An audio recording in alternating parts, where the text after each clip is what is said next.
ஆன்லைனில் பார்த்து கொண்டிருக்கிறவங்களையும் அன்போடு கூட வாழ்த்துகிறேன். நான் உங்கள் எல்லாரையும் ஆசீர்வதிப்பாராக. வாசிப்போம். 1 கொரிந்தியர் 1ஆம் அதிகாரம் 8வது வசனம். நம்முடைய கர்த்தராகிய இயேசு கிறிஸ்துவின் நாளிலே நீங்கள் குற்றம் சாட்டப்படாதவர்களாய் இருக்கும்படி முடிவு பரியந்தம் அவர் உங்களை ஸ்திரப்படுத்துவார். ஆண்டவர் நம்மை ஸ்திரப்படுத்துகிற தேவன். ஆமென். ஹல்லேலூயா. கர்த்தர் உங்களை ஸ்திரப்படுத்துவார் அப்படின்னு சொல்லும்போது ஸ்திரப்படுத்துதல் அப்படிங்கிற வார்த்தை இந்த 1 கொரிந்தியர்ல படிக்கும் போது பல காரியங்களை நம்ம சொல்லலாம். இன்றைக்கு நம்ம ஸ்ட்ரைட்டாவே ஸ்திரப்பட வேண்டிய காரியத்துல முதல் விஷயமாக 1ஆம் அதிகாரத்தில் 4வது வசனத்திலிருந்து கொஞ்சம் அப்படியே தியானித்து விட்டு அடுத்தது எவ்வளவு தூரம் என்னெல்லாம் போக முடியுமோ போகலாம். 1 கொரிந்தியர் 1ஆம் அதிகாரம் 4ஆம் வசனம். கிறிஸ்துவை பற்றிய சாட்சி உங்களுக்குள்ளே ஸ்திரப்படுத்தப்பட்டபடியே. அப்போ கிறிஸ்துவை பற்றிய சாட்சியில் நாம் ஸ்திரப்பட வேண்டும். முதல் விஷயமாக ஸ்திரப்பட வேண்டிய காரியத்தை இங்கே அப்போஸ்தலனாகிய பவுல் 1ஆம் அதிகாரத்தில் 4ஆம் வசனத்தில் சொல்கிறார். 5ஆம் வசனத்தையும் வாசித்து பாருங்கள். verse 5 5ஆம் வசனம். நீங்கள் இயேசு கிறிஸ்துவுக்குள்ளாய் எல்லா உபதேசத்திலும் எல்லா அறிவிலும் மற்றெல்லாவற்றிலும் சம்பூர்ணம் உள்ளவர்களாக்கப்பட்டிருக்கிறபடியால் நல்லா கவனிக்கணும். இந்த ஸ்திரம் அப்படிங்கிறதுல புரிந்து கொள்வதற்காக இந்த வார்த்தைகள் எல்லாம் நமக்கு ரொம்ப ரொம்ப பயன்படும். 2வது வசனத்தை சொல்லியிருக்கிறபடி 3 வகையான ஜனங்கள் இருக்கிறாங்க சபையில், கிறிஸ்தவங்கள்ல. ஒன்று என்னன்னு சொன்னா, அவர்கள் சபைக்கு நிரந்தரம் இல்லாம வருகிறவர்கள், ஸ்திரமா வராதவங்க, கிறிஸ்மஸுக்கு வர்றவங்க. இன்னொரு கூட்டம் என்ன செய்யும்னா, மாதத்துக்கு ஒரு முறை கம்யூனியன் சர்வீஸுக்காக மட்டும் வர ஆட்கள் இருக்கிறாங்க. அவங்க ஸ்திரமா வர்றவங்க. எப்படி? கம்யூனியனுக்கு ஸ்திரமா வர்றவங்க, அவங்களும் ஸ்திரம்தான். ஆனால் அவர்கள் பரிபூரணமாக்கப்பட்டவள் அல்ல. ஸ்திரத்தில் பரிபூரணம் இருக்கு, ஸ்திரத்தில் வந்து சம்பூர்ணம் இருக்கு. ஸ்திரத்தில் வந்து என்னன்னா பூரணம்னு சொல்லலாம், ஸ்திரத்திலேயே வந்து இன்னும் ஸ்திரம் இல்லை, அவங்க ஸ்திரமாகவே இல்லை. பல நிலைகள் இந்த ஸ்திரத்திலேயே நம்ம சொல்லலாம். அவ்விதமாக வந்து நீங்க ஆராதனைக்கு வர்றதான ஆட்கள் வாரந்தோறும், ஏற்கனவே சொன்னது போல வாரந்தோறும் வருகிறீர்கள், குறிப்பிட்ட ஆராதனைக்கு வருகிறீர்கள், தவறாமல் வருகிறீர்கள் அப்படின்னு இருக்கும். சில ஆட்கள் வந்து இருக்கிறதும் ஒரு ஸ்திரமான இடத்துல தான் இருப்பாங்க. அது ஒரு கிருபை. அது முன்னால வந்து ஸ்திரமான இடத்தை பிடிச்சிடணும் அப்படின்னு முதல்லையே வருவாங்க, ஒரு ஸ்திரமான இடம். சிலருக்கு வந்து அந்த ஜன்னல் ஓரத்தில் உட்கார்ந்தாதான் ஒரு சுகம் சர்ச்சில். வந்து இப்போ வந்து ஃப்ளைட்டில் போகும்போது புக் பண்ணால், அமெரிக்கா போகும்போது சில டைமில் ஃப்ராங்க்ஃபர்ட் வழியாக போனால் ஃப்ராங்க்ஃபர்ட் வர போகிறதுக்காக புக் பண்ணும்போது ஒரு சீட்டு எந்த ரோவில் எந்த சீட் அப்படின்னு சொல்லி புக் பண்ணுவேன். அடுத்ததும் அதே மாதிரி இடத்த புக் பண்ண பார்ப்பேன், அதே இடத்த புக் பண்ண பார்ப்பேன். ஏன்னா அதில் ஒரு சுகம் இருக்குது, அதில் ஒரு ஸ்திரம். அதே மாதிரி சபையில் வரும்போதும் ஒரு குறிப்பிட்ட இடத்துல உட்கார்ந்தா அதில் ஒரு சுகம்தானே. ஹல்லேலூயா. அதை உற்றாம வந்துடணும். சரி, எல்லாரும் போட்டோம், அப்புறம் இடம் இருந்தால் பார்க்கலாம், இல்லைன்னா வெளியே நின்றுக்கலாம் அப்படின்னு சொன்னால் நீங்கள் சம்பூரணமாக்கப்பட மாட்டீர்கள், நீங்கள் பூரணமாக்கப்பட மாட்டீர்கள். குறைவுகள், அதாவது குறைவற்ற நிலையிலே நீங்கள் ஸ்திரப்பட வேண்டும். கரங்களை வைத்து கர்த்தரை மகிமைப்படுத்துவோம். நல்லா கவனிக்கணும் வார்த்தைகள். குறைவற்ற நிலைமையில் ஸ்திரப்பட வேண்டும், குற்றம் சாட்டப்படாத நிலையிலே ஸ்திரப்பட வேண்டும். புரிஞ்சவங்க கையில் வைத்து கர்த்தரை மகிமைப்படுத்துங்க. இந்த விதத்தில் நம்ம என்ன செய்யணும்னா, யோசித்து வசனத்திலிருந்து என்ன செய்யணும், கற்று நாம் தேர்ச்சி அடைய வேண்டியது அவசியமாயிரு. மறுபடியும் சொல்கிறேன், இங்கே சொல்லப்பட்டதான இந்த இப்போ நான் சொன்ன காரியம் எதுன்னா 7வது வசனம். அப்படி நீங்கள் யாதொரு வரத்திலும் குறைவில்லாதவர்களாய் நம்முடைய கர்த்தராகிய இயேசு கிறிஸ்து வெளிப்படுவது காத்திருக்கிறீர்கள். யாதொரு வரத்திலும் குறைவில்லாதவர்களாய், குறைவில்லாத நிலைமையிலே ஸ்திரம். அது எப்படி? குறைவில்லாத நிலைமையிலேயே ஸ்திரம். அப்புறம் 8வது வசனம் சொல்லுகிறது, நம்முடைய கர்த்தராகிய இயேசு கிறிஸ்துவின் நாளிலே நீங்கள் குற்றம் சாட்டப்படாதவர்களாய் முடிவு பரியந்தம் இருக்கும்படி முடிவு பரியந்தம் அவர் உங்களை ஸ்திரப்படுத்துவார். அப்போ குற்றப்படுத்தாத நிலைமை. இப்போ இன்னைக்கு மேனேஜர்னு ஒரு குற்றமும் சொல்லலை, அது ஓகே. ஆனால் இந்த மாதம் முழுசுமே ஒரு குற்றமும் சொல்லலை. ஒரு மாதம் ஸ்திரம். எதில்? குற்றம் சாட்டப்படாததுல நீங்கள் ஸ்திரமாக இருக்கிறீங்க. சமையல்ல இன்னைக்கு புருஷன் சொல்றாரு ரொம்ப பெஸ்ட், நல்லா இருந்துச்சு அப்படிங்கிறாரு. நாளைக்கும் சொல்லணும், நாளை மறுநாளும் சொல்லணும். ஒரு வாரம் ஒரு குறைய சொல்லலை. இன்னைக்கு மட்டும் என்ன உங்களுக்கு குறை வந்துச்சு? ஆமாம், ஒரு வாரம் நல்லா இருந்துச்சு. குறை இல்லைன்னு சொல்லாததுனால உனக்கு என்ன ஆச்சு? தலைக்கணை ஏறி போச்சு. இப்போ சரியா கொஞ்சம் கவலையினமா சமைச்ச, ஆகவே குற்றம் வந்து விட்டது. உப்பு கூடி போச்சு, காரம் ரொம்ப அதிகமாக 2 முறை போட்டுட்டேன், கவனம் இல்லை. அப்போ அந்த டேஸ்ட் வந்து ஸ்திரமா இருக்கணும். அப்படிதானா? நான் சொல்ல உங்களுக்கு புரியுதா என்ன? இயேசு கிறிஸ்துவம் வந்து புரிகிற மாதிரி தானே சில உதாரணம்லாம் சொன்னார். அதனால தான் நான் வந்து உங்களுக்கு புரிகிறதுக்கு இந்த சமையலை பற்றியே சொல்கிறேன். கர்த்தருக்கு ஸ்தோத்திரம். அப்போ குறைவில்லாமல் அந்த டேஸ்ட்டில் குறையவே கூடாது.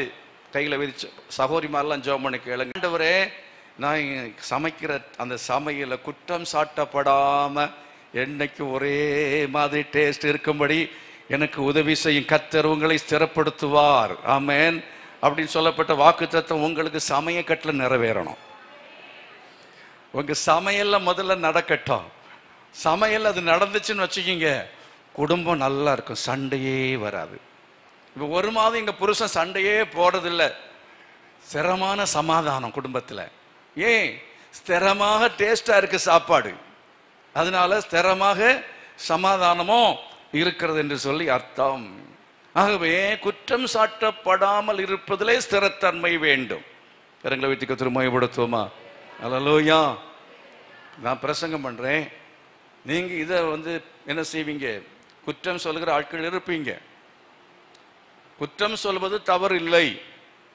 கமெண்ட்ஸ், கிரிட்டிசிசம், குட் கிரிட்டிசிசம், அது நிச்சயமா கேட்கணும், அது நிச்சயமா சொல்லணும், அது வரவேற்கப்பட வேண்டிய காரியம். ஒரு ஹோட்டலில் சாப்பிட போயிருக்கும்போது அது வந்து அந்த பில்லு கொடுக்குற டைமில் படம் கேஷ் கிடையாது, நான் இந்த இதை பார்த்து இதிலே நான் என்ன செஞ்சிடறேன், பே பண்ணிடுறேன். எதில் அப்படின்னா, இதில் ஒரு கியூஆர் கோடு இருக்கு இல்லையா, அதில் நான் அப்படின்னு சொன்னான். நான் சொன்னேன் பில்லில் இருந்தது. அப்போ அவன் சொன்னான், சார் இதில் நீங்கள் பே பண்ண முடியாது, இது ஃபீட்பேக், இது ஃபீட்பேக்குக்கான கியூஆர் கோடு அப்படின்னு சொல்லி. உடனே மனசில் நினச்சி, நம்ம சர்ச்சிலையும் ஒரு கியூஆர் கோடு இது போல் வைக்கணும். சும்மா சாப்பிட்டு சும்மா போனால் அதில் என்னங்கிற சொல்ல வேண்டாமா? அதனால நம்ம ஒரு கியூஆர் கோடு ஏற்படுத்தணும்னு சொல்லி அன்னிலிருந்து யோசிச்சுட்டே இருக்கேன். ஒரு கியூஆர் கோடு ஃபீட்பேக்குக்காக வைக்கணும். அப்போ பிரசங்கத்தில் என்னன்னா ஒரு ஸ்திரத்தன்மை இருக்க வேண்டும். நான் பிரசங்கம் பண்ணுறதுல ஒரு மாசத்துல இவர் ஏதோ ஒரு நாள் தப்பி தவறி ஒரு பிரசங்கம் நல்லா பண்ணிடுவாரு அப்படின்னா தேராது. அது பயன்படுகிறதாக சொல்ல முடியாது. நான் பயன்படுகிறேன் அப்படின்னு சொன்னா ஒரு சின்ன கூட்டத்தில் பயன்படலாம், ஒரு அடுத்த கூட்டத்தில், அப்புறம் உலக அளவில் பயன்பட வேண்டும் என்றால் அந்த ஸ்திரத்தன்மை, பிரசங்கத்தினுடைய குவாலிட்டியில ஸ்திரத்தன்மை அது இருந்து கொண்டே இருக்க வேண்டும். கரங்களை உயர்த்தி கர்த்தரை மகிமைப்படுத்தால் அல்லேலூயா. எந்த ஒரு செயலா இருந்தாலும் நம்முடைய ஸ்திரத்தன்மையை பொறுத்து உயர்வு உண்டாகிறது. ஸ்திரத்தன்மையை பொறுத்து நீங்கள் உபயோகப்படுத்தப்படுகிறீர்கள். அது ஒரு சின்ன இடத்துல அடுத்த நிலை, அடுத்த நிலை, அடுத்த நிலை, இன்டர்நேஷனல் பிரீச்சரா அப்படி மாறணும்னா நீங்க பிரசங்கத்தில் ஒரு ஸ்திரத்தன்மை இருக்க வேண்டும். கர்த்தரை மகிமைப்படுத்துங்க. ஹல்லேலூயா. ஆகவே இந்த 5-8 வசனங்களில் 8ஆம் வசனம் வரையிலையும் ஒரு 3 காரியங்களை நம்ம பார்த்தோம். ஒன்று கிறிஸ்துவை பற்றிய சாட்சி, கிறிஸ்துவை பற்றிய சாட்சி, அதிலே நாம் என்ன செய்ய வேண்டும்? ஸ்திரப்பட வேண்டும். நம்பர் 2, இரண்டாவது இயேசு கிறிஸ்துவுக்குள்ளாய் என்னவென்றால் எல்லா உபதேசத்திலும், நம்பர் 1. நம்பர் 2, உபதேசத்திலும், எல்லா உபதேசத்திலும் we must be established in all the doctrines. எல்லா டாக்ட்ரின்லையும் நம்ம என்ன செய்ய வேண்டும் என்றால் உபதேசத்தில் நாம என்ன செய்ய வேண்டும்? ஸ்திரப்பட்டு இருக்க வேண்டும் என்று சொல்லி இருக்கிறது. அப்ப அதை பற்றி ஒரு நாள் பேசணும். இதை பற்றி உபதேசத்தில் ஸ்திரம், உபதேசத்தில் ஸ்திரம். ஆகவே இப்போ உபதேசத்தில் ஸ்திரம் இருக்கா? எனக்கு ஞான ஸ்நானம் கொடுத்தவர் சொன்னாரு, தெளிப்பு ஞான ஸ்நானம் சரியில்லை, முழுக்க ஞான ஸ்நானம் தான் எடுக்கணும்னாரு. அப்படி சொன்னதுனால முதல்ல நான் வாதம் பண்ணேன். இல்லை இல்லை, சின்ன குழந்தையா இருக்கும்போது எனக்கு கொடுத்ததாக சொல்றாங்க, என்னை கொண்டு போய் குழந்தையில ஞான ஸ்நானம் கொடுத்தாங்களா, ஆகவே இன்னொரு ஞான ஸ்நானம் எடுக்க மாட்டேன்னு சொன்னேன் நான். அவர்கள் திரும்ப திரும்ப சொன்னாங்க, சொன்னதுல ஸ்திரமா இருந்தாங்க. அப்படியா, பரவாயில்ல அப்படின்னு போகல, சொன்னதுலேயே ஒரு ஸ்திரம். உபதேசத்தை சொன்னாலும் சொல்லல ஸ்திரமா சொல்லணும், கொஞ்சம் மாத்திரக்கூடாது. அப்போ ஸ்திரமா சொன்னாங்க. நான் அப்புறம் ஸ்திரமா பைபிள் அந்த தேடினேன். அப்போ முழுக்க ஞான ஸ்நானம் தான் சரி அப்படிங்கிறதை கற்றுக்கொண்டு முழுக்க ஞான ஸ்நானம் நான் எடுத்தேன். நான் முழுக்க ஞான ஸ்நானம் எடுத்த போது பிதா குமாரன் பரிசுத்த ஆவி நாமத்தில் தான் எனக்கு ஞான ஸ்நானம் அவர் கொடுத்தார். கொஞ்ச நாட்கள் பொறுத்து அவர் இன்னொரு இடத்துல போய் அவரே இயேசுவின் நாமத்தில் ஞான ஸ்நானம் எடுத்துட்டார். நான் சொல்றவங்க எத்தனை பேர் புரிஞ்சது? புரியுதா புரியலையா? அதுக்கு என்ன பாஸ்டர், 2 முறை எடுத்தா அது 2 மடங்கு ஆசீர்வாதம் தானே? அப்ப ஸ்திரமா எடுத்துட வேண்டியதானே? ஸ்திரமா ஞானசனம் எடுக்கலாமா? ஹலோ, நான் சொல்றவங்களுக்கு புரியுது, சிலருக்கு புரியும் சிலருக்கு புரியாது. ஒரு அம்மா ஞானசனம் எடுக்க போச்சு, கேள்விப்பட்டார் புருஷன், வந்தோடனே போட்டு அடி அடி அடின்னு அடிச்சு நொறுக்கு நொறுக்கு நொறுக்கு நொறுக்கிட்டார். இந்த அம்மா கையெடுத்து கும்பிட்டு சொல்லிச்சு, சாமி இனிமே நான் ஜென்மத்துக்கு ஞானஸ்நானம் எடுக்க மாட்டேன், என்ன விட்டுரும்பா அப்படின்னு. இனி ஞானஸ்நானம் எடுப்பியா? எடுக்க மாட்டேன், அவ்வளவுதான். ஸ்திரமா ஞானஸ்நானம் எடுக்க முடியுமா? சில ஆட்கள் ஸ்திரமா ஞானஸ்நானம் எடுக்கிறதே தொழிலா வச்சிருக்கலாம். அசம்பிளிஸ் ஆஃப் காட்ல ஒரு ஞானஸ்நானம் கதை, குழந்தை ஞானஸ்நானம் செல்லுபடியாகாது. ரட்சிக்கப்பட்டு ஞானஸ்நானம் எடுக்கணும், விசுவாசம் உள்ளவனாகி ஞானஸ்நானம் பெறணும், மனம் திரும்பி ஞானஸ்நானம் எடுக்க வேண்டும், தண்ணியில் மூழ்கி ஞானஸ்நானம் எடுக்க வேண்டும். இது வசனம். இங்கே ஞானஸ்நானம் எடுத்துட்டாங்க இப்போ அசம்பிளிஸ் ஆஃப் காட்ல. இப்போ தி பெண்டிகாஸ்டல் மிஷன்ல ஒரு பொண்ணு இருக்கு. இப்போ இந்த மாப்பிள்ளைக்கு போய் அந்த பொண்ணை கட்ட போகும்போது அவங்க சொல்றாங்க, நீ இங்க வந்து ஞானஸ்நானம் எடுத்தா தான் அந்த பொண்ணை கொடுப்போம்.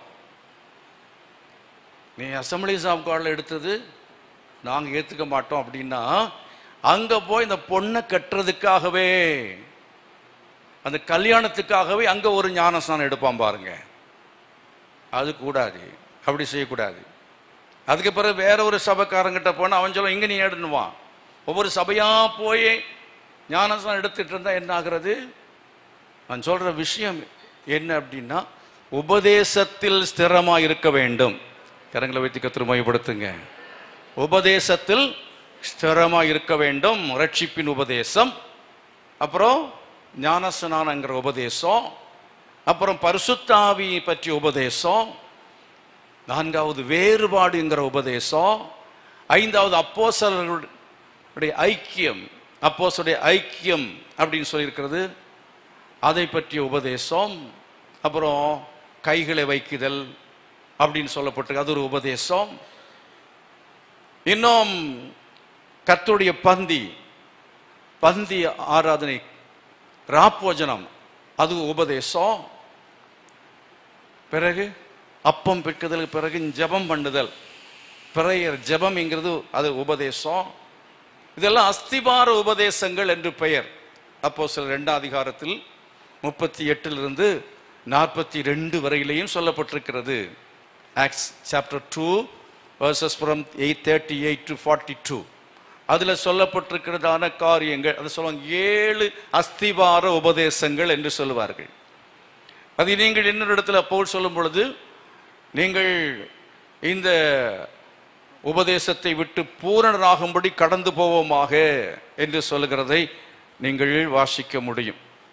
எங்கே சொல்லி இருக்கிறது? எபிரேயர் நிருபத்தில் என்று நினைக்கிறேன். எபிரேயர் நிருபத்தில் வாசித்து பாருங்க, 6ஆம் அதிகாரத்தில் சொல்லி இருக்கிறது. ஆகையால் கிறிஸ்துவை பற்றி சொல்லிய மூல உபதேச வசனங்களை நாம் விட்டு, மூல உபதேச வசனங்கள், அப்போ மூல உபதேசம், த பேசிக், த ரூட், உபதேசத்துக்கெல்லாம் ரூட் இருக்கிறது. அந்த மூல உபதேசத்தை விட்டு பூரணராகும்படியான உபதேசம், நம்முடைய பூரணப்படுத்துவதற்கு ஏதுவான உபதேசம். அப்ப இப்படி உபதேசங்கள், வேதத்தில் சொல்லப்பட்ட உபதேசங்களை கவனிக்கிறீங்களா? எத்தனை பேர் கவனிக்கிறீங்க? உபதேசங்கள், உபதேச டாக்ட்ரின்ஸ், டாக்மாஸ் அப்படின்னு சொல்லுவாங்க. டாக்மாஸ் அப்படின்னு சொல்றது வேற, டாக்ட்ரின்ஸ்ங்கிறது வேற. ஆகவே டாக்ட்ரின்ஸ் அது ரெண்டு வித்தியாசமான கார். இதெல்லாம் வந்து பிலீவர்ஸ் பைபிள் ஸ்கூல்ல படித்து கொடுக்கிற விஷயங்கள். ஆகவே நம் உபதேசங்கள் அப்படின்றா சபை உபதேசத்தை தெரிந்து கொள்ள வேணும். சபையில சில ஒழுங்குகள் இருக்கிறது, சபையில வைத்திருக்கிற சில ஒழுங்குகள், அது சபைக்குரியதான பிரின்சிபிள், நம்ம சபைக்குரிய சட்டதிட்டங்கள். அப்ப அந்த சட்டதிட்டங்கள் என்பது வேறு, வேதத்தின் உபதேசம் என்கிறது வேறு. கர்த்தர் மகிமைப்படுத்தும். ஹல்லேலூயா. ஆகவே இந்த வேதத்தின் உபதேசம் சில சபைகளில் போகும்போது வேற விதமா போதிப்பார்கள்.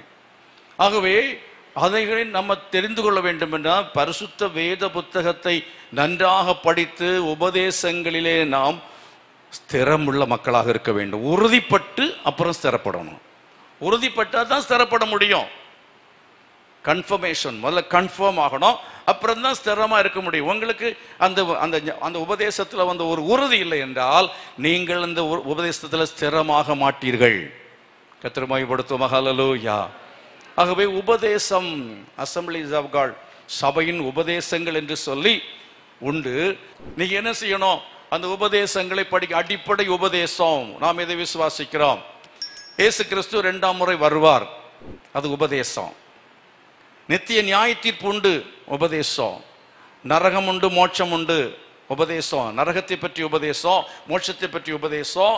இப்படிப்பட்டதான அநேக உபதேசங்கள் இருக்கிறது. இந்த உபதேசங்களிலே நாம் கற்று உறுதி பூண்டு ஸ்திரப்பட வேண்டியது அவசியமாக இருக்கிறது. கரங்களை வைத்து கர்த்தரை மகிமைப்படுத்துவோமா?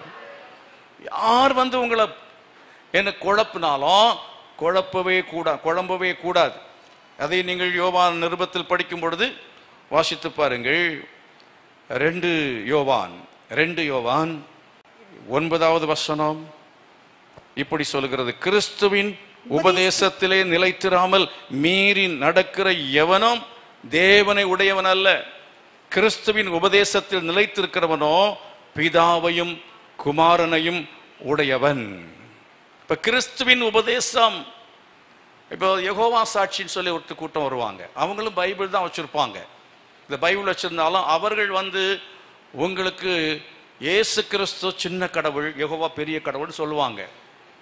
நரகம் ஒன்றும் கிடையாது, மோட்சம் நரகம் இதை பற்றி குழப்பமா பேசுவார்கள். அப்படி அவர்கள் பேசுகிறது உங்களுக்கு இந்த வேத புத்தகத்திலிருந்து எடுத்துதான் என்ன செய்வார்கள்?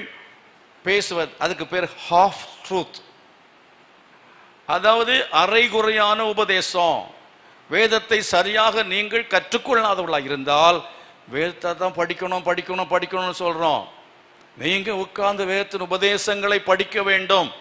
படித்து அதில் உறுதி உங்களுக்கு இல்லை என்றால், அப்படிப்பட்டதான ஆட்கள் யாராவது வந்து உங்களை என்ன செய்வார் என்று சொன்னால் குழப்பி விடுவார்கள். குழப்பிடுவான். அப்படியா அப்படின்னு சொல்லிட்டு, இவ்வளவு நாள் தெரியாம போச்சு, இந்த ராபர்ட் சிங் என்னை ஏமாத்தியே போட்டார் அப்படின்னு சொல்லிட்டு அதுக்கு அடுத்த வாரம் எங்க போவீங்க? அங்க போயிடுவீங்க. சில ஆட்கள் வந்து இங்க உறுதி இல்லாதவன் கள்ள உபதேசத்துல போய் சேர்ந்து அவன் ரொம்ப உறுதி ஆகிடுறான். இங்க உறுதி ஆகிறது இல்லை, ஆனா அங்க ரொம்ப உறுதி ஆகிடுறாங்க. ஆகவே இதே போல நிறைய ஒரு சபையில வந்து என்ன சொல்லுவாங்க அப்படின்னா, உங்க சபையில அவர் என்ன அப்போஸ்தலரா, அவர் வந்து என்னன்னா கல்யாணம் கட்டி இருக்கிறாரு, அவர் மனைவி பிள்ளைகளா இருக்கு, ஆகவே அவர் அப்போஸ்தலர் அல்ல, அவர் ஞானஸ்நானம் கொடுக்க கூடாது, அவர் வந்து பந்தி கொடுக்க கூடாது, அவர் வந்து கள்ள அப்போஸ்தலர், அப்படி இப்படிலாம் பேசுவாங்க. நான் ஒரு சமயத்துல நானே குழம்பி போய் செத்து போயிடலான் இருக்கேன் பின்மாற்றத்துல. அப்படி ஒரு சபையை தேடி போனா அந்த சபையில் அந்த பாஸ்டர்னை உட்கார வச்சு மெட்ராஸ்ல போன உடனே அவர் இதைத்தான் பேசுறாரு. அப்போஸ்தலர்கள் அப்படின்னா யாரு? கல்யாணம் கட்டாதவங்க, 1,44,000 அதெல்லாம் ஸ்திரீகளால் கரைவிடாதவர்கள், அப்படி இப்படி நிறைய பேசினார். எனக்கு ஒன்றும் புரியல. நான் அந்த ராத்திரி முழுசும் அன்னைக்கு படித்தேன், வேதத்தை படித்தேன். வேதத்தை படிக்கிறதான சமயத்தில் 1 அதிகாரத்தில் இருந்து நான் வாசித்தேன். நான் அப்போஸ்தலன் அல்லவா? அவங்கள பார்த்து பவுல் கேட்கிறாரு, நான் அப்போஸ்தலன் அல்லவா? அப்ப அவன் அப்போஸ்தலன், கல்யாணம் பண்ணாத அப்போஸ்தலன். கீழே நீங்கள் படிக்கும் பொழுது என்னன்னா, கல்யாணம் பண்ணாத அப்போஸ்தலனை கல்யாணம் கட்டின அப்போஸ்தலர்கள் சேர்த்துக்கல. அதனால தான் சொல்றாரு, நான் அப்போஸ்தலன் அல்லவா என்று சொல்கிறதை அங்கே நம்ம பார்க்கிறோம். கீழே நீங்கள் படிக்கும் பொழுது 5ஆம் வசனம் சொல்லுங்க, மற்ற அப்போஸ்தலரும் கர்த்தருடைய சகோதரரும் கேபாவும் செய்கிறது போல மனைவியாகிய ஒரு சகோதரியை கூட்டிக் கொண்டு திரிய எனக்கு அதிகாரம் இல்லையா? அப்படின்னா பேதுருவும் மற்ற அப்போஸ்தலரும் திருமணம் பண்ணி ஒரு மனைவியோட தான் இருந்து ஊழியம் செய்தார்கள் என்கிறது நிச்சயமாகிறதா இல்லையா? இந்த வசனத்தை என் கண் அதுவரை பைபிள் படித்தான், இது எனக்கு தெரியவே இல்லை. இதை பார்த்து தெரிஞ்ச உடனே அவ்வளோ திரும்ப போய் நான் சண்டை போடலை, அங்கே போகிறதையும் நிறுத்திட்டேன். கரங்களை வைத்து கர்த்தரை மகிமைப்படுத்துமா? திரும்ப போனால் இன்னும் குழப்பி போடுவாங்க. அவர்களை கனிகளினாலே அறிவீர்கள். தவறான உபதேசம் உள்ளதான ஆட்கள் அவங்க சுபாவத்தை பார்த்து புரிஞ்சுக்க. அன்பு என்கிறது இருக்காது, சுபாவ அன்பு என்பதில் அவர்கள் குறைவுபட்டவர்களாக இருப்பார்கள். கோபமாக பேசுவாங்க, சாந்தம் இருக்காது, அடிக்கிற மாதிரி வருவாங்க. நீங்க ஏத்துக்கலன்னா உங்கள்கிட்ட சண்டை ஓடுவான். அப்படிப்பட்டதான ஆட்களாக இருப்பாங்க. ஆகவே கனிகளினாலே அறிவீர்கள்.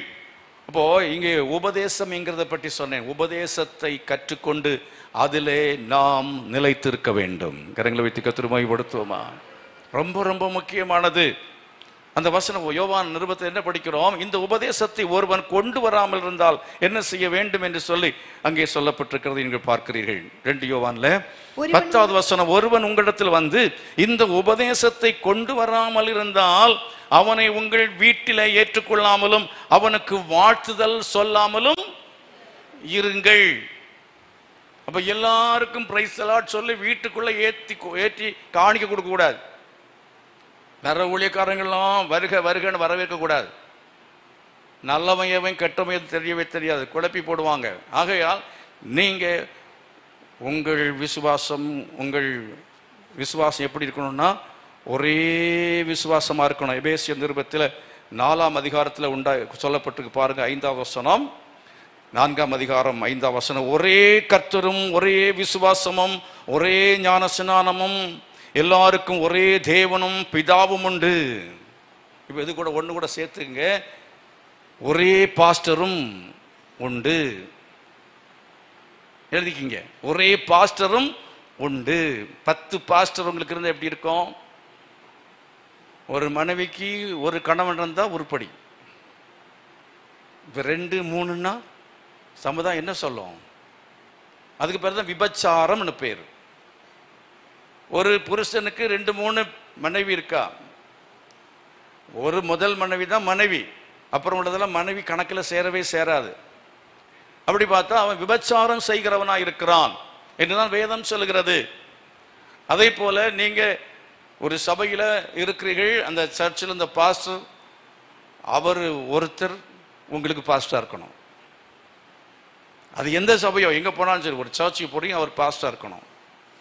அதுக்கு பதிலாக வந்து 10 பாஸ்டர் வீட்டுக்கு வர்றாங்கன்னா அது விபச்சாரம், ஆவிக்கு ஸ்பிரிச்சுவல் அடல்ட்ரி, ஆவிக்குரிய விபச்சாரம். அதனால வர்ற எல்லாத்தையும் நீங்க என்ன செய்யக்கூடாதுன்னா ஏற்றுக்கொண்டு அவங்களும் ஊழியம் செய்யறாங்க, பாவம் ரொம்ப கஷ்டப்படுறாரு, நம்ம பாஸ்டா அவர் இருக்கிறத பார்த்து அவருக்கு அது கொடுக்கணுமா தோணும். ஒண்ணுமில்லை, இவருக்கு கொடுப்போம், அது அல்ல விஷயம். நீங்க கொடுக்கறது கொடுங்க.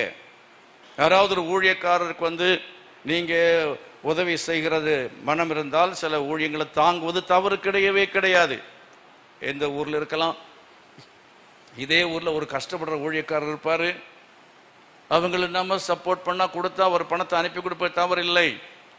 ஆனா வீட்டுக்கு வந்து அவர்கள் உங்க வீட்டில் உட்கார்ந்து ஒவ்வொரு பாஸ்டா 1 மணிக்கு ஒரு பேச ஆரம்பிச்சாங்கன்னா உங்க வாழ்க்கை வந்து ஸ்திரமற்றதாய் மாறிவிடும். உங்க வாழ்க்கை வந்து என்னன்னா அலசடிப்படுகிறதாய் மாறிவிடும். ஆகையினால் எபேசியர் 4ஆம் அதிகாரத்தில் 14வது வசனத்தில் சொல்லி இருக்கிற பாருங்கள், நாம் இனி குழந்தைகளாயிராமல் மனுஷனுடைய சூதும் வஞ்சிக்கிறதுக்கு ஏதுவான தந்திரமுள்ள போதகமாகிய பலவித காற்றினாலே அலைகளைப் போல அடிபட்டு அலைகளாயிராமல் என்று சொல்லியிருக்கிறது. இப்ப பலவித காற்றினாலே அலைகளைப் போல அடிபட்டு அலைகளாயிராமல் ஸ்திரமா இருக்கணும்னா, அலையாம இருக்கணும்னா ஸ்திரமா இருக்க வேண்டும் என்று சொன்னால் நீங்கள் என்ன செய்ய வேண்டியது இருக்கிறது? உபதேசத்தை கற்றுக்கொண்டு ஒரே சர்ச்சு, ஒரே பாஸ்டர், கரங்களை வைத்து கர்த்தரை மகிமைப்படுத்துவான்.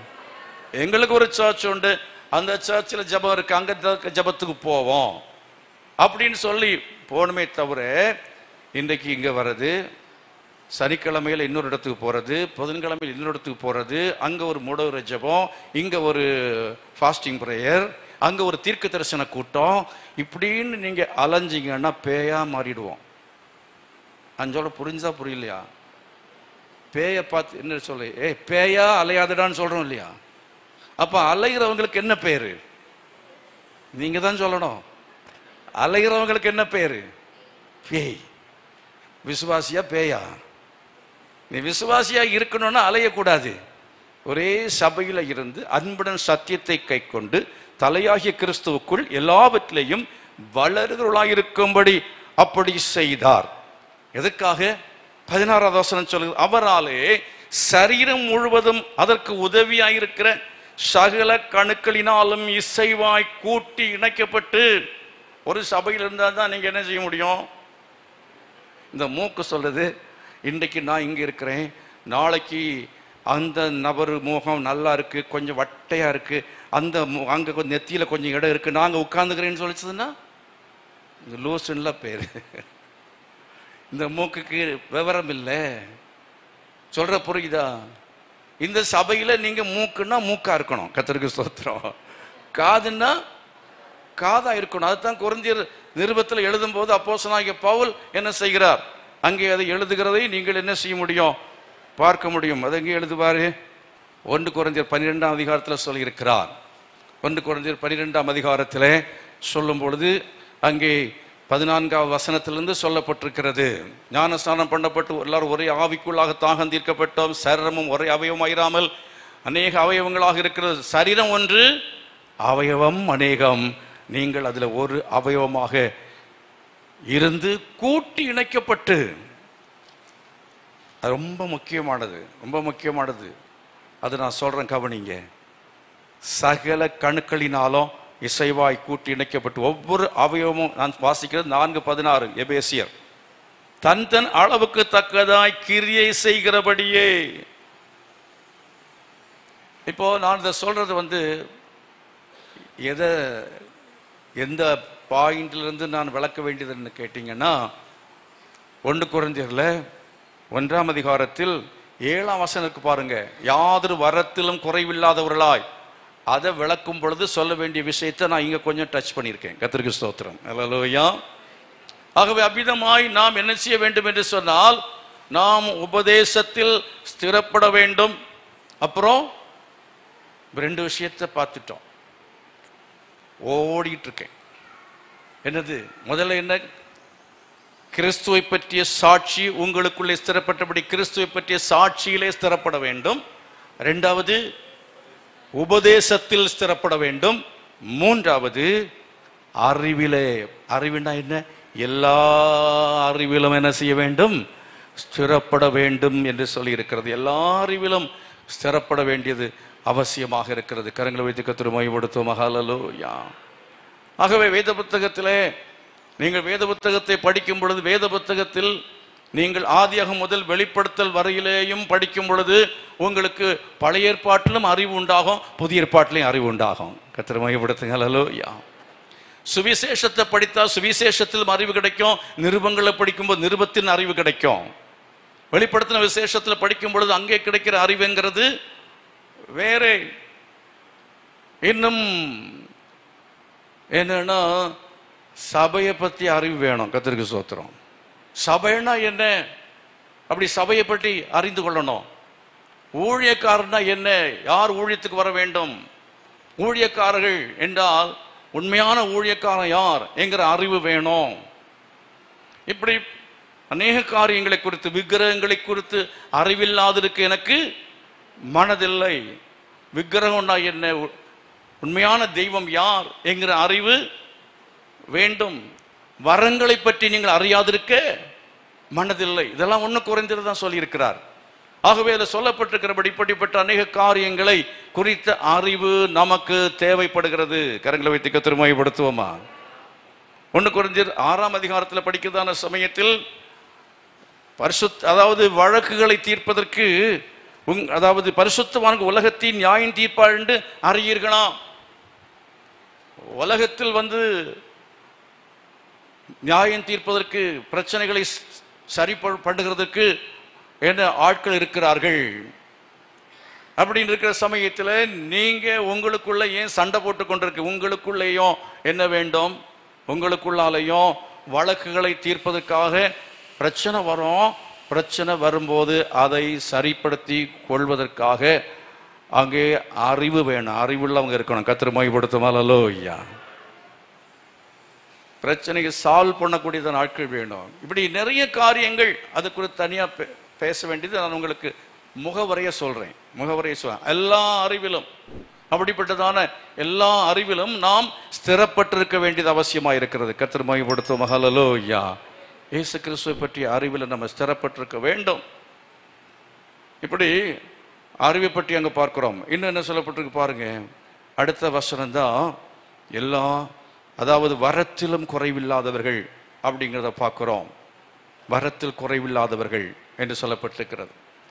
அப்போ இந்த இடத்துல நம்ம பார்க்கிற விஷயங்கள், 1 கிறிஸ்துவை பற்றிய சாட்சி, 2வது உபதேசம், 3வது எல்லா அறிவிலும், 4வது எல்லா வரத்திலும், 5வது என்னன்னா கிறிஸ்துவின் வருகையின் நாள். கரங்களை வைத்து கர்த்தரை மகிமைப்படுத்துவோமா?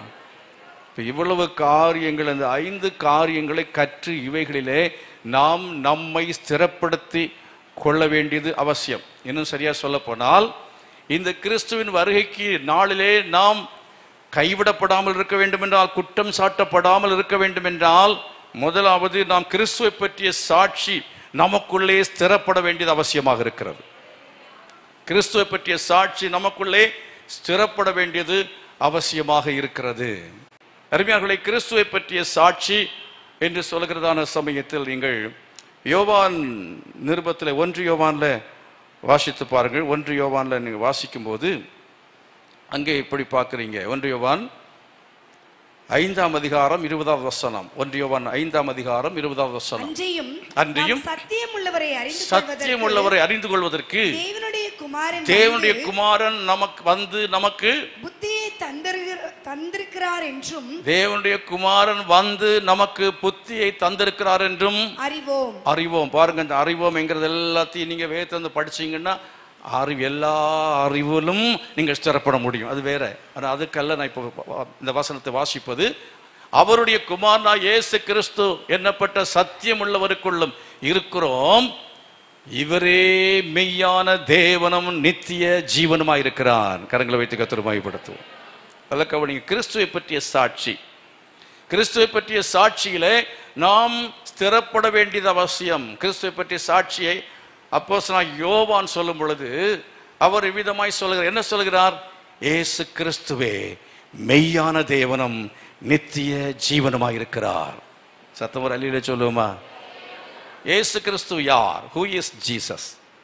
இயேசு யார்னு கேட்டால் நீங்க நம்ம சொல்ல தெரியணும். இயேசு யார்? அவரே மெய்யான தேவன்.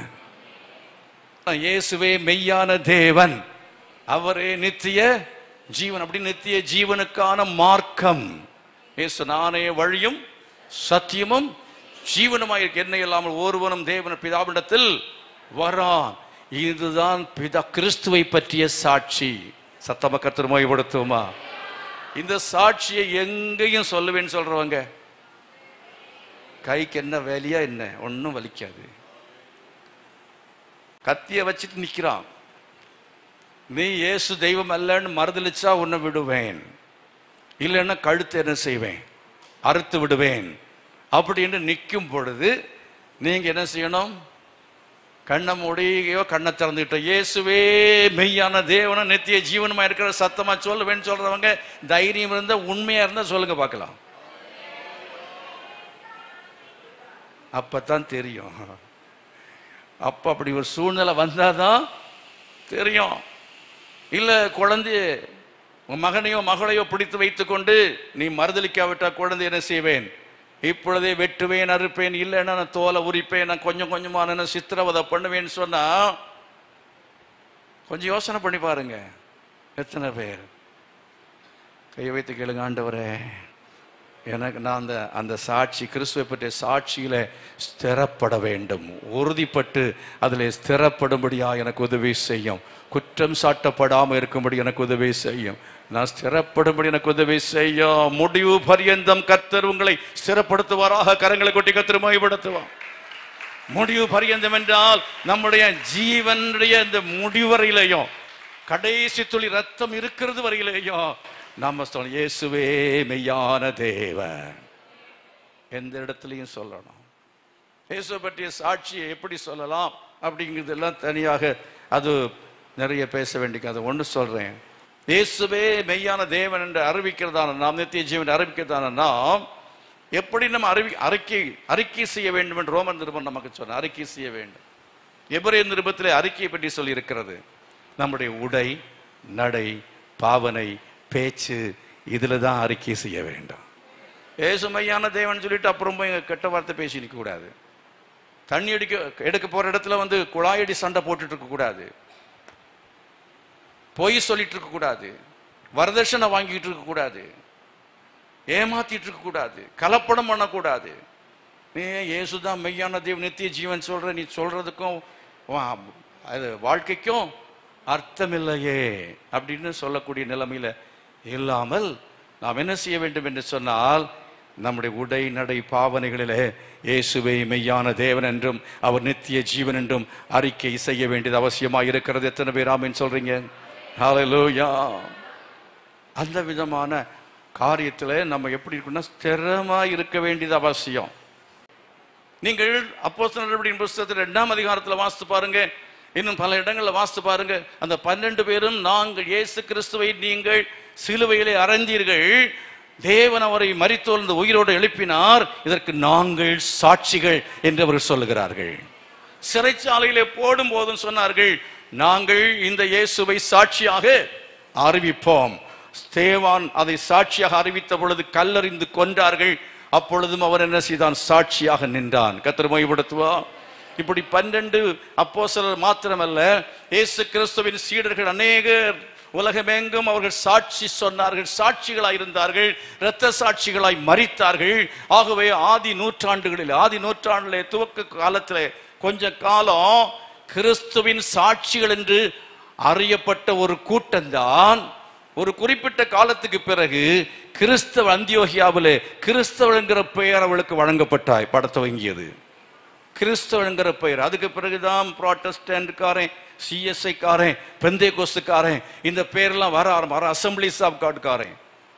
நீங்க எந்த ஆளாட்டும் இருக்க வேண்டாம், இயேசுவின் சாட்சி. நீங்க யாரு என்ன கேட்ட, நான் கிறிஸ்துவின் சாட்சி. ஹல்லேலூயா. கிறிஸ்துவின் சாட்சி என்று சொல்லி நாம் வார்த்தையினாலே சொல்லுவதல்ல, நம்முடைய உடை நடை பாவனைகளிலே கிறிஸ்துவை பற்றிய சாட்சியிலே நாம் உறுதியாக இருக்க வேண்டியது அவசியமாக இருக்கிறது. கேளுங்க, ஆண்டவரே உம்மை பற்றிய சாட்சியில என்னை ஸ்திரப்படுத்துவீராக. என்னை ரெண்டு கை வைத்து கேளுங்க, உம்மை பற்றிய சாட்சியில கிறிஸ்துவை பற்றிய சாட்சியில நான் ஸ்திரப்பட்டு இருக்கும்படியாக எனக்கு உதவி செய்யும் என்று சொல்லி தேவசம் எல்லாம் கைகளை வைத்து கேளு. ஆண்டவரே நான் ஸ்திரப்படணும்ப்பா, உம்மை பற்றிய சாட்சியில நான் ஸ்திரப்படணும், உம்மை பற்றிய சாட்சியில நான் ஸ்திரப்படணும், எனக்கு உதவி செய்யும் என்று சொல்லி கேட்பா. ஓ ஹல்லேலூயா, glory to God. அப்படியெல்லாம் எழுப்பி நிற்போமா? Oh, thank you Jesus. Hallelujah. Glory to God. Thank you Lord. உமக்கு நன்றி செலுத்துகிறோம். Glory to God. உகந்த காணிக்கையா ஒப்பு கொடுத்தே ஐயா, உகந்த காணிக்கையா ஒப்பு கொடுத்தேனை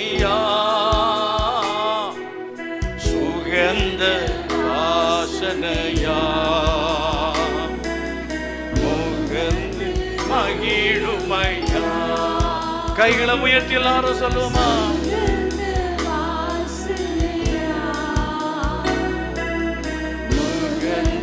மகிழுமையா தகப்பனே உம் பீடத்தில் தகன பலியானே, தகப்பனே உம் பீடத்தில் தகன பலியானே, அங்கு இறங்கி விடும்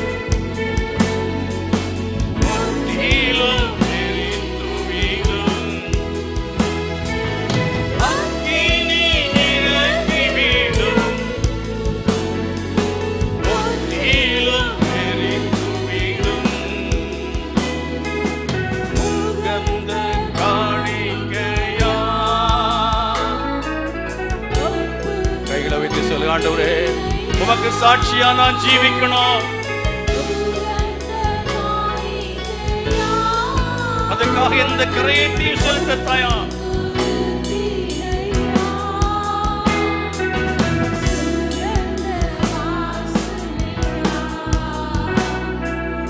உகந்து மகிழுமையா, உகந்த வாசனையா, உகந்து மகிழுமையா. வேண்டாத பலவீனங்கள்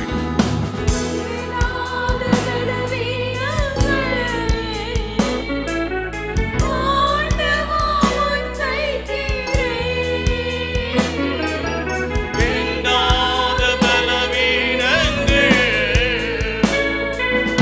ஆண்டவா உன் வைக்கின்றேன். மீண்டும் காலை தூக்காமல் ஆண்டு அடியட்டுமே.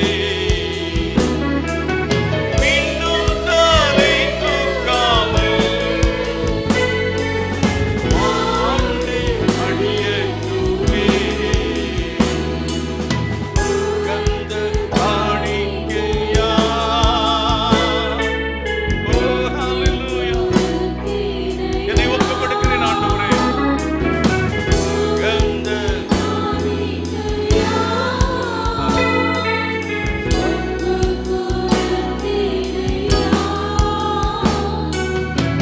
உகந்த வாசனையா, உகந்த மகிழுமையா, உகந்த வாசனையா, உகந்த மகிழுமையா. ஆஹா, அப்படி எல்லாரும் ஆராதனை செய்வோம்.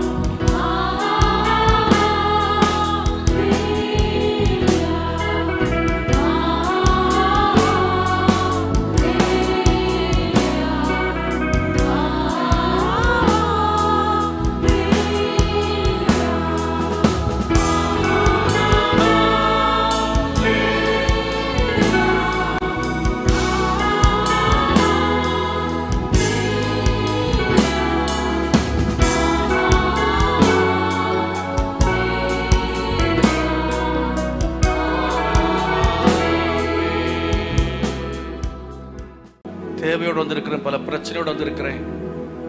அப்படி விட்டு நாட்கள் கைகளை வைத்து ஜெபம் பண்ணுங்க. ஆண்டவரே தேவைகளுக்காக ஜெபிக்கிறேன்ப்பா. பிரச்சனையோடு வந்திருக்கிறவர்களுக்காக ஜெபிக்கிறேன். கண்ணீரும் கவலையோடு வந்திருக்கிற ஒவ்வொருவருக்காக ஜெபிக்கிறேன். கத்த தேவைகளை சந்திங்க, கத்த தேவைகளை சந்திங்க. வியாதி பலவீனங்களை நீக்குங்க. கவலையோடு பாரத்தோடு இருக்கிறவங்களுக்காக ஜெபிக்கிறேன். கண்ணீரை துடைப்பீராகப்பா. திருமணங்கள் தடைபட்டு இருக்கிறது, திருமணங்கள் நடக்க உதவி செய்யுங்க.